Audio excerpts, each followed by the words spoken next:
very similar to you, like a week later saying, we want to fly you out to Korea, put you in like the training system for a week. And then, like we'll decide if you want to sign you or not. So I think that winter I went to Korea, came to Korea for like a week or two, trained, and I signed my official contract.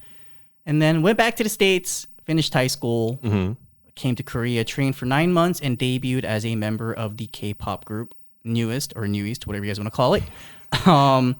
And yeah, that was, I guess, the last 10 years of my life from 2012 to this year. I mean, so for me, I guess after, being an idol, I've only been focused on this, actually. I have been wanting to do a podcast for a long time. We've been wanting to do one together for a long time. And I think, once I knew that I wasn't going to be a K-pop idol anymore, I think that's when I started to move and, prepare for this podcast. So yeah, what I'm doing these days is solely focused on this, recording episodes, and then editing, just I think spending my time doing that. Like after, because my training period compared to a lot of people's was very short. It was 9 months for me. 9 months. Oh man, you had even a shorter one than I did. Yeah, so this is a funny story. Before I flew out to Korea in 2011, I think it was maybe April or May. I flew out in June. My company gave me a call and they said, you're in the final lineup for the group. You are going to be a member. Already? Yeah.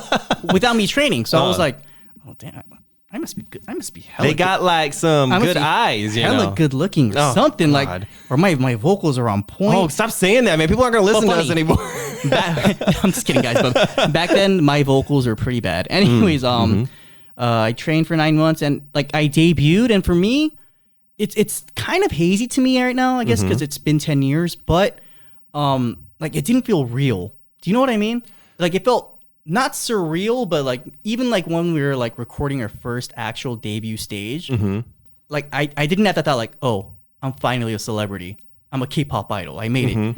For me, it was just like another day. Care, but it's like you just don't. You're just like, oh, it's another day, another dollar, whatever. Like that's another day, another dollar. That's kind of how you are on the day to day. But yeah, for me, like filming that first music show, it was just like whatever for me.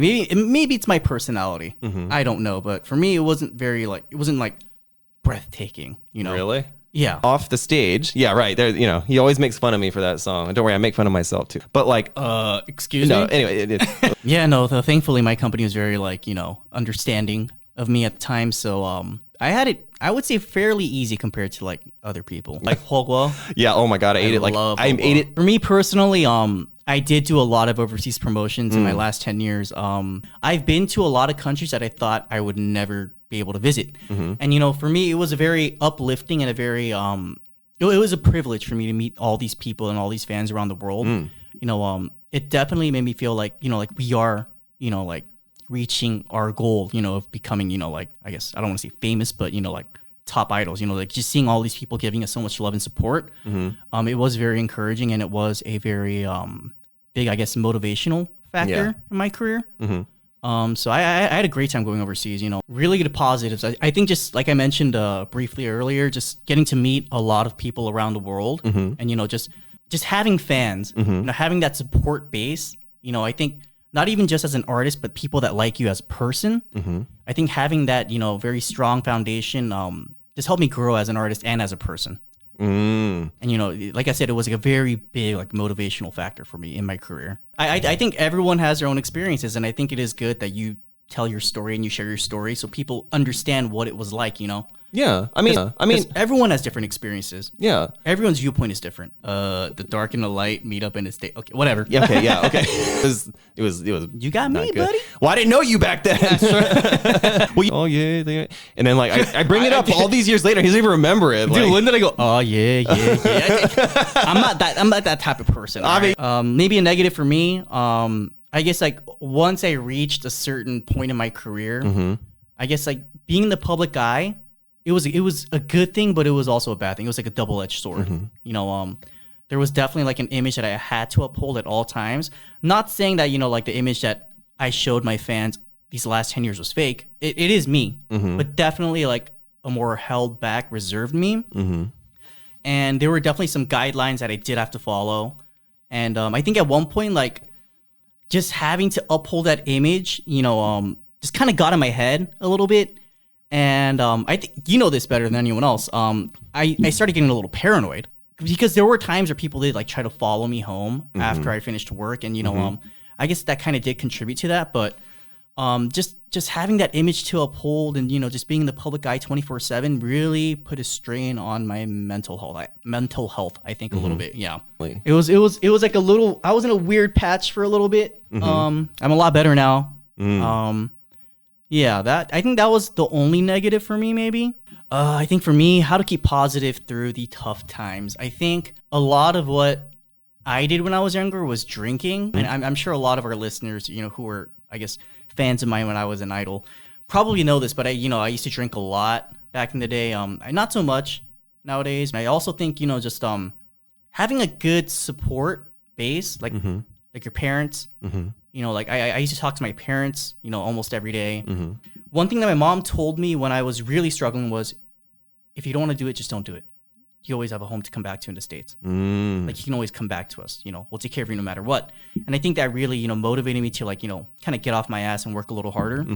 I think my overall experience, like I said, it was like a once in a lifetime experience. Some of my best memories was from like the last 10 years. I'll never forget those memories, And like you said, it was a very good character building period of my life. And I think it helped me really grow as an artist and as a person. So, I want to thank, everyone that supported me for the last 10 years, hopefully are still supporting me. I